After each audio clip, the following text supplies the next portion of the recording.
Billion dollar খরচ করেও পচা খাবার আর দুর্গন্ধযুক্ত পানি। টেক্সাসের ক্যাম্প ইস্ট মন্টানায় অভিবাসীদের মানবেতর জীবনের চিত্র সামনে এনেছে ডেমোক্র্যাট নেত্রী ভেরোনিকা এসকোবার। চলতি বছরের প্রথম ৩ মাসেই ১৪ জনের মৃত্যু মার্কিন প্রশাসনের জন্য বড় চ্যালেঞ্জ হয়ে দাঁড়িয়েছে। দেশের নিরাপত্তার দোহাই দিয়ে কি মানবাধিকার লঙ্ঘন করা হচ্ছে?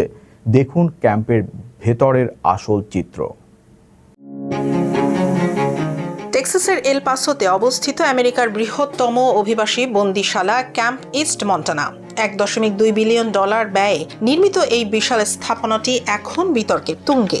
সম্প্রতি এক সরকারি তদন্তে এই ক্যাম্পে ৪৯টি ভয়াবহ অনিয়ম বা নিয়ম লঙ্ঘনের প্রমাণ পাওয়া গেছে।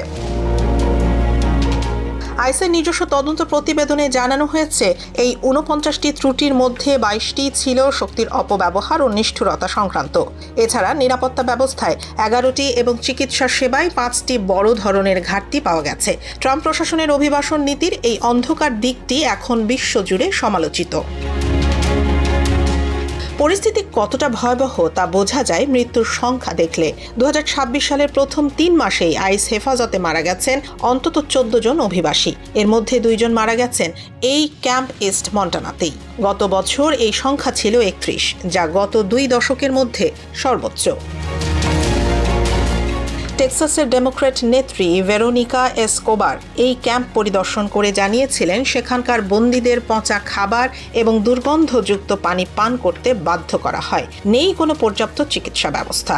মানবাধিকার সংস্থাগুলো একে মানবিক বিপর্যয় হিসেবে অভিহিত করছে। তবে প্রেসিডেন্ট ট্রাম্প এই পদক্ষেপকে দেশের নিরাপত্তা ও অবৈধ অভিবাসন রোধে অপরিহার্য বলে দাবি করছেন।